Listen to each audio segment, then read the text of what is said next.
एकादशी है मोक्षदा एकादशी। भीष्म पितामह ने जितनी एकादशी करी शायद दुनिया में किसी ने इतनी एकादशी नहीं करी।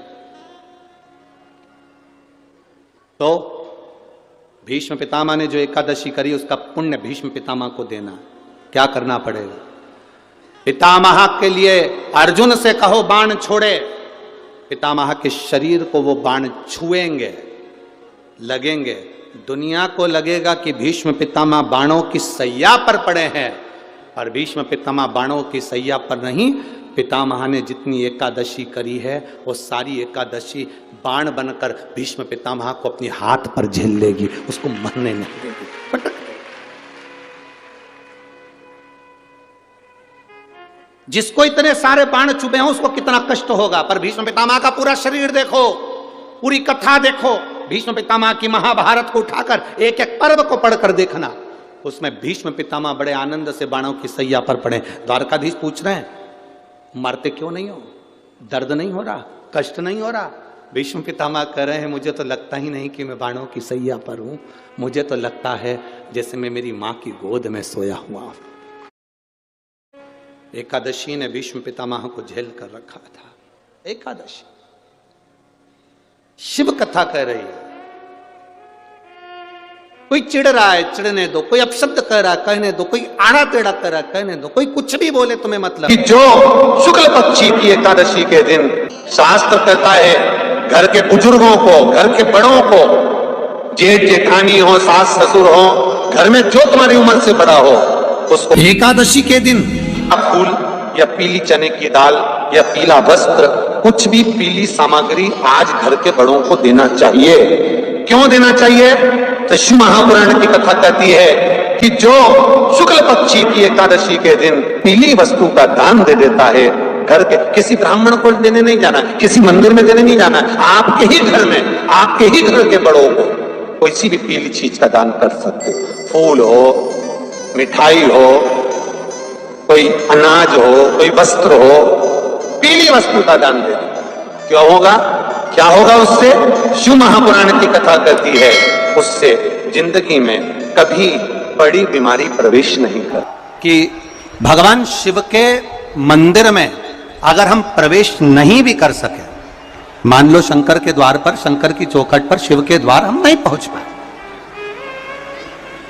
तो शिव महापुराण की कथा कहती है जो जल देवाधिदेव महादेव को समर्पित कर कर आ रहा है, जो भगवान शंकर को मात्र जल समर्पित कर कर आ रहा है या समर्पित करने जा रहा है, मात्र उस शिव भक्त का मस्तक पर त्रिपुंड लगाने वाला, तिलक लगाने वाला, गले में रुद्राक्ष धारण करने वाला या शिव जी पर एक लोटा जल चढ़ाने वाले का मात्र हम दर्शन भी कर लेते हैं तो हमारे कोटि कोटि पाप समाप्त हो जाते हैं। मात्र शिव का दर्शन कर लेना। बन सके जितना एकादशी के दिन भगवान का ओम नमो भगवते वासुदेवाय का जाप करें, या अपने गुरु मंत्र का स्मरण करें, या जो मंत्र आपके हृदय में समाहित हो, श्री शिवाय नमस्तुभ्यम, ओम नमः शिवाय, राम कृष्ण शिव, जो मन पड़े उसका भजन करें, पर दिल से करें। जितनी देर करते बने उतना देर करो। माला पकड़ने की भी जरूरत नहीं कि माला पकड़ के बैठो, तो घटकी जिब्या से जप लो नहीं जी, वही उत्तम ही पूरा हो जाए, वही बहुत। और शिव महापुराण की कथा कहती है, शंकर की कथा कहती है, अगर बच्चा पढ़ने में कमजोर है, बच्चे का विवेक कमजोर है, बच्चे की बुद्धि कमजोर है, बच्चा सक्सेस नहीं हो रहा, सफलता नहीं मिल रही है, उसका जॉब नहीं लग रहा है, कहीं वो आगे बढ़ नहीं पा रहा है, तो उन बच्चों से निवेदन है शंकर के मंदिर में एक लोटा जल चढ़ाओ, थोड़ा सा जल झेल कर नंदी के पास बैठकर उस जल का आचमन करना प्रारंभ कर दो। तुम्हें खुद मालूम पड़ने लगेगा कि तुम जो पढ़ रहे हो तुम्हें याद होना चालू हो जाएगा, तुम अच्छे से अच्छे नंबर पाकर आगे बढ़ना प्रारंभ कर दोगे। विद्या अध्ययन भी करो, खूब पढ़ो, लगनता से पढ़ो, अपना कर्म करो, रात दिन एक करो और शंकर जी पे एक लोटा जल चढ़ाकर पीना प्रारंभ करो। जो माताएं कहती हैं मेरी याददाश्त कमजोर हो गई, मैंने सामान यहाँ रखा था भूल गई, ना जाने कैसे सामान भूल गया, ना जाने कैसे ऐसा हो गया। जो माताएं कहती हैं, भाई लोग कहते हैं हम भूल जाते हैं, याददाश्त कमजोर हो गई, 60 के ऊपर के हो गए इसलिए याददाश्त चली गई। नहीं, अगर आपकी याददाश्त जा रही है तो आप शंकर जी को एक लोटा जल चढ़ाना प्रारंभ करो। अपने घर से जल भरो, शिव के मंदिर में जाकर चढ़ाओ, उस जल को झेलो, नंदी के पास बैठकर आचमन कर लो, उसको पी लो। आपको खुद मालूम पड़ेगा 20-22 दिन में, 1 महीने में आपको अंतर दिख जाएगा कि मेरी याददाश्त अब पहले जैसी थी मजबूत, वैसी की वैसी और हो गई। अब मैं भूल नहीं रही, अब मैं भूल नहीं रहा। वैष्णव और स्मार्त में अंतर है। आप लोग कभी कैलेंडर देखे हैं आप लोगों ने? जम के बोलो जरा। कैलेंडर आपके घर में होगा तो उसमें 2 एकादशी पड़ती है। बोलो सही है कि गलत है? एक में लिखा रहता है वैष्णव की एकादशी और दूसरी में लिखा रहता है स्मार्त। जम के बोलो जरा, स्मार्त एकादशी। अब लोगों उनको चक्कर में पड़ जाते हैं कि हम ये करें कि ये करें। अरे शिव महापुराण की कथा कहती है कि तुम्हारी मर्जी पड़े जो करो, तुम तो बड़े पर करो जरूर। हम तो यहां तक कहते हैं वल्लभ कुल की एकादशी करो, भले बकरी जैसे चरो पर करो, पर अपने को छोड़ना नहीं है एकादशी। भले तुम वैष्णव धर्म की कर लो, चाहे स्मार्त की कर लो, पर करो। इन्हें जगन्नाथपुरी में एकादशी को उल्टा लटकाया। आप लोग गए होंगे तो देखा होगा कि जगदीश में, जगन्नाथपुरी में एकादशी उल्टी लटकी। कारण क्या था? खूब विरोध करा गया श्रीमद् वल्लभाचार्य जी का कि तुमने एकादशी को उल्टी लटका दिया जगन्नाथपुरी में।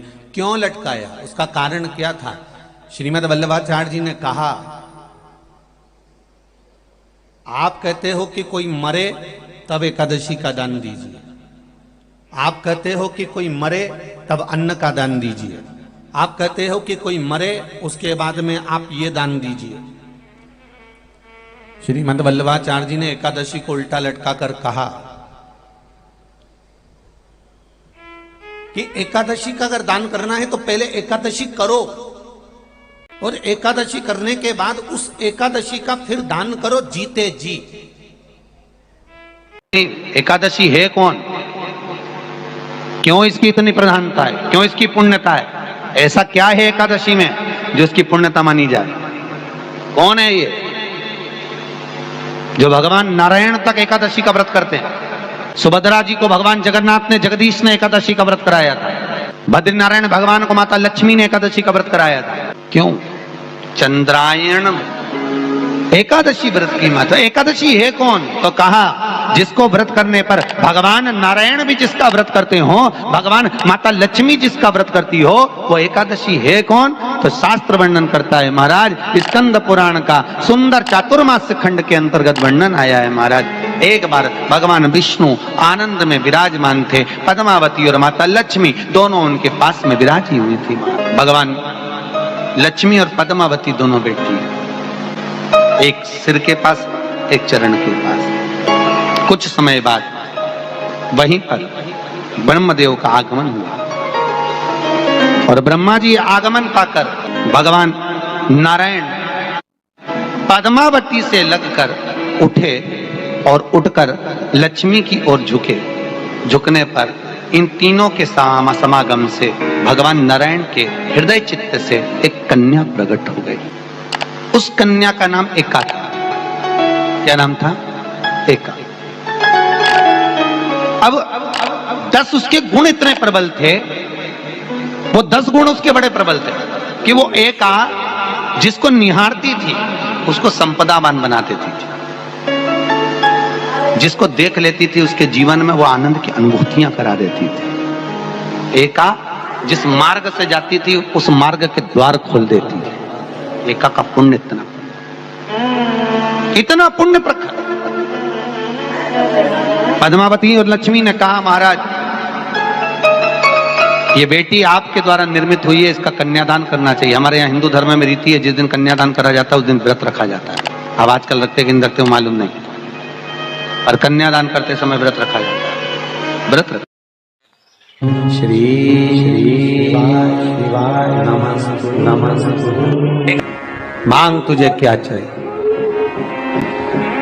एकादशी ने भगवान विष्णु से कहा, नाथ प्रभु वर दे दो, मृत्यु लोक में जो मनुष्य मेरा व्रत करेगा, चाहे जलचर, थलचर, वायुचर या सांसारिक मनुष्य, मेरा अगर एकादशी का व्रत करेगा, प्रभु उसके यहाँ धन धान्य वैभव सुख संपदा बढ़ेगी और उस जीवात्मा को नरक नहीं भोगना पड़ेगा, सीधे बैकुंठ का उसको वास मिलेगा। जब जीव आत्मा को लेकर चला जाएगा, यम के दूत जब बंदी बनाकर ले जा रहे होंगे उस जीवात्मा को जिसके प्राण छूटे होंगे, यम के दूत जब बंदी बनाकर ले जा रहे होंगे, तब मुझे वर दो कि मैं इसका हाथ पकड़कर बेतन्नी से पार उतार कर सारे नरकों से निकालती हुई आपके धाम में लेकर आऊं। भगवान ने वर दे दिया, तथास्तु। हे एकादशी सुनो, मृत्यु लोक का मनुष्य अन्न का त्याग कर कर, क्योंकि अन्न में एकादशी के दिन पाप पुरुष रहता है, अन्न का त्याग कर कर एकादशी के दिन जो मनुष्य तुम्हारा व्रत धारण करेगा, उस व्रत को करेगा और उस व्रत को धारण करेगा, उसकी मनोकामना पूर्ण होकर वो मेरे ही धाम को जाएगा। ये तो हुआ एकादशी के जन्म की कथा। एकादशी का व्रत करती, बहुत ध्यान से सुनना आज की कथा को, शायद जिंदगी में मिली ना मिली, पर ये कथा का रिश्ता तो बहुत ध्यान से सुनना।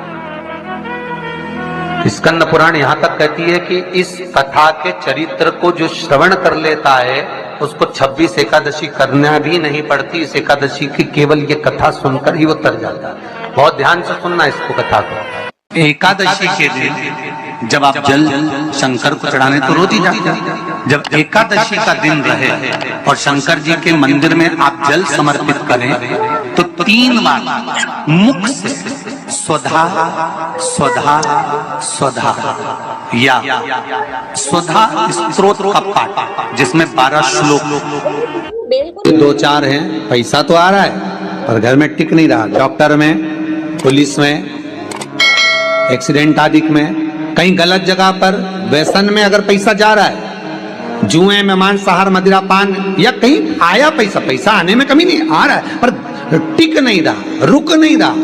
कोई मांगने आ गया, दे दिया, फिर वहां से अपने पास नहीं आ रहा, अपन कह रहे हैं भैया हमारा पैसा लौटा दो, नहीं आ रहा। तो महाराज शिव महापुराण की कथा कहती है, एकादशी के दिन गंगा के जल में मात्र 7 बेलपत्री डालकर जो नंदीश्वर भगवान अर्थात जो शंकर जी के शिवलिंग के सामने नंदी होता है, उस नंदी के चरण पर गंगा का जल चढ़ाकर बेलपत्री शिव पर समर्पित कर देता है, उसके घर में रुपया रुकना चालू हो जाता है। फिर वो गलत जगह पर नहीं जाता, गलत स्थान पर वो धन जाएगा ही नहीं।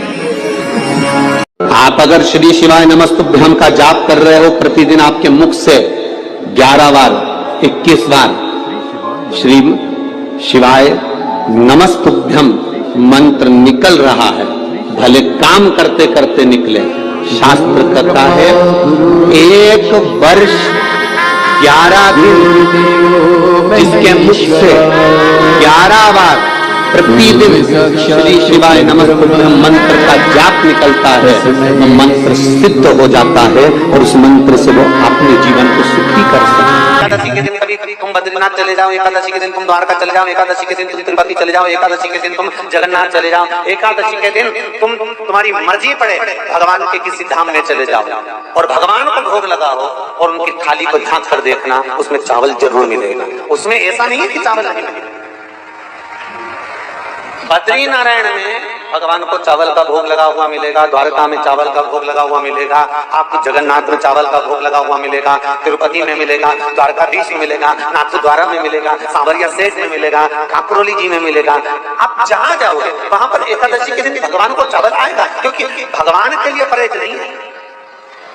जो काम में डूबा हुआ है, जो आसक्ति में डूबा हुआ है, जो लोभ में डूबा हुआ है, जो वासनाओं में डूबा हुआ है, जो तृष्णा में डूबा हुआ है और जो माता के गर्भ से जन्म लिया, एकादशी के दिन चावल उसको नहीं खाना। एकादशी और द्वादशी के दिन हमारे हिंदू धर्म, हमारा शास्त्र कहता है, हमारे शास्त्र, हमारे वेद डॉक्टर वर्णन करते हैं कि पीपल के पत्ते को अगर एकादशी और द्वादशी के दिन एक तांबे के पात्र में गला कर रख दिया जाए और उस पानी का आचमन 3 बार करा जाए तो जिसकी नाड़ियां चोक भी हो जाती है, डॉक्टर बोले इसका बाईपास करना पड़ेगा, उसको केवल 3 आचमन पानी एकादशी और द्वादशी को पीपल के पत्ते का कराया जाए तो अंदर की नाड़ियां भी खुल जाती हैं। भगवान का एक नाम है अघोर। ब्रह्मा जी को दर्शन दिया, अघोर मतलब सिद्ध नाम। और बहुत ध्यान से सुनना भाई, बहुत प्रयास कर लिया आपने, कामना सिद्ध नहीं हो रही। एक लोटा जल, एक जल का पात्र लीजिए, उस जल के पात्र को लेकर उसमें थोड़ा सा लाल चंदन डालकर बेलपत्री के वृक्ष के नीचे और देवादिदेव महादेव को चढ़ाना प्रारंभ करें। उसके बाद में एक लोटा जल स्वच्छ फिर शिव जी को श्री शिवाय नमस्तुभ्यं हम बोलकर आपकी कामना कहकर भगवान शिव पर अघोरेश्वर महादेव का नाम लेकर आप चढ़ाना प्रारंभ करिए। बाबा आपका कार्य 3 महीने के अंदर पूर्ण कर देगा। सोने से एकादशी और द्वादशी इन 3 तिथियों पर एक रोटी में थोड़ा सा मीठा रखकर सोमक पितृ का नाम लेकर यदि गाय को खिला दिया जाता है, तो अगर कोई पूर्वज प्रेत योनि में भी पड़ा हुआ होता है, भटक रहा होता है, जिसको पिंड नहीं मिला, जो अचानक मर गया होता है, अधोगति में चले गया होता है, उस जीव की मुक्ति दशमी, एकादशी और द्वादशी 3 दिन सोमक पितृ का नाम लेकर रोटी में पूरी में मीठा रखकर अगर गाय को खिला दिया जाता है ये 3 दिन तक, तो वो पितृ कभी भटकते नहीं है, उनको मुक्ति प्राप्त हो जाती है मोक्ष में। ध्यान से आज की कथा सुनना कि एकादशी का आपसे आपके बच्चे पूछेंगे, मम्मी हम भगवान विष्णु का दर्शन करते हैं, हम राम जी का दर्शन करते हैं, हम कृष्ण भगवान का दर्शन करते हैं, हम भवानी माता का दर्शन करते हैं, हम शंकर जी का दर्शन करते हैं, हम सारे देवी देवताओं का दर्शन करते हैं, पर ये एकादशी माता तो कभी नजर ही नहीं आती। पूछेंगे कि नहीं पूछेंगे कि तुम जिस एकादशी का व्रत करते हो, इनका जन्म कहां से हुआ, कहां जन्मी थी? एकादशी की जन्मस्थली कहां है? भाई भगवान कृष्ण की जन्मस्थली तो मथुरा है, श्री राम जी महाराज की जन्मस्थली बोल दो जम के अयोध्या है।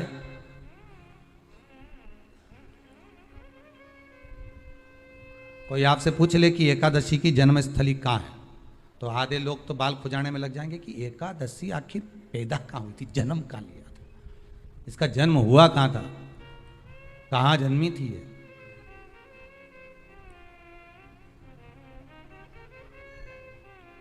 इसका जन्म स्थल है कहाँ?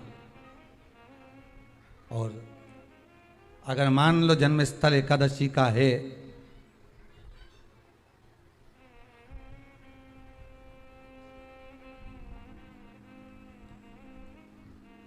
और एकादशी अगर जन्मी है, उसका जन्म हुआ है, और दुनिया के लोग इतना व्रत करते हैं, उपवास करते हैं, तो फिर इसका जन्म स्थल कहां होगा? तो कहा इसका जो जन्म स्थल है वो बद्रीनाथ। कहां पर है? बद्रीनाथ। और उस बद्री विशाल में भी एक गुफा जिसका नाम है हेमवती। क्या नाम है? हेमवती। उस गुफा में एकादशी का जन्म स्थल है। बद्री विशाल में हेमवती गुफा, जो 12 योजन अंदर प्रवेश करने जितनी है, 12 योजन की गुफा के अंदर, हेमवती के अंदर एकादशी का प्रागट्य हुआ था, एकादशी का जन्म हुआ था।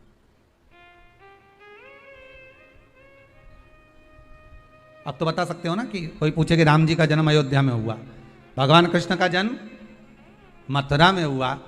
पूछ ले मम्मी तू इतनी एकादशी का व्रत करती है, एकादशी का तू व्रत करती है और सबको करा देती है कि वल्लभ कुल की एकादशी करो, भले बकरी जैसे चरो पर एकादशी करो, और सबको एकादशी कराया। तो कोई पूछ ले कि एकादशी का जन्म कहां हुआ था, तो आप कह सकते हो कि बद्री विशाल में, हेमावती में, बद्री विशाल के हेमवती गुफा के अंदर जो 12 योजन की गुफा है, उस गुफा में एकादशी का जन्म हुआ। कब हुआ? जन्म होने का कारण, राम जी के जन्म होने का कारण था रावण का संहार। भगवान कृष्ण के जन्म होने का कारण था कंस का संहार। नरसिंह भगवान के जन्म होने का कारण, प्रकट होने का कारण था हिरण्यकशिपु का संहार। वराह भगवान के प्रकट होने का कारण था कि पृथ्वी को जल पर लाकर ठहराना, हिरण्याक्ष का संग्राम। इसके जन्म का कारण क्या है? तो कहा इसके जन्म का केवल एक कारण है। सतयुग में, अब एक और बात का बहुत ध्यान दीजिएगा महाराज, सतयुग एक बार नहीं हुआ कि तुम सोचो कि सतयुग के बाद में द्वापर, त्रेता आ गया, त्रेता के बाद द्वापर आ गया, द्वापर के बाद कलयुग आ। एक सतयुग नहीं है, एक त्रेता नहीं है, एक द्वापर नहीं है। ना जाने कितने कितने सतयुग निकल गए, ना जाने कितने कितने द्वापर, त्रेता, कलयुग, ना जाने कितने निकल गए। और आप और हम जैसे भी इस पृथ्वी पर ना जाने कितने, अरे जम के तो बोलो, निकल गए। पृथ्वी वहीं की वहीं है, जिस मकान में रहते हो वो मकान भी वहीं की वहीं है। बस कभी कभी एकदम प्लाट हो जाता है, फिर उस पर वापस बन जाता है, फिर क्लीन, फिर बन गया, फिर क्लीन, फिर बन गया। ना जाने कितने कितने कितने कितने जन्म हम ले चुके हैं, और हमारे भी आगे का जन्म कितने जन्म होते रहेंगे। जमीन वहीं की वहीं रह जाएगी और अपन चले जाए, बस वो जगह वहीं रह गई।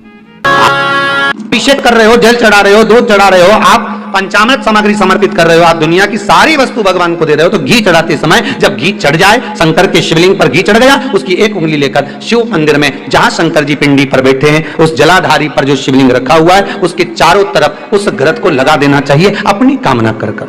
महाराज शिव उसको स्वीकार करता है। जो अभिषेक आपने किया है, वो अभिषेक का फल भगवान भोलेनाथ कुछ ही दिन में प्रदान कर देते हैं, मात्र उंगली फेर देने पर। घृत पात्र की उंगली को याद रखिए, गौदान और एकादशी, श्रीमद वल्लभाचार्य जी ने मायावत का खंडन करा था जगन्नाथपुरी में, और श्रीमद वल्लभाचार्य जी ने कहा था एकादशी मरने के बाद मत दो, एकादशी जीते जी दो।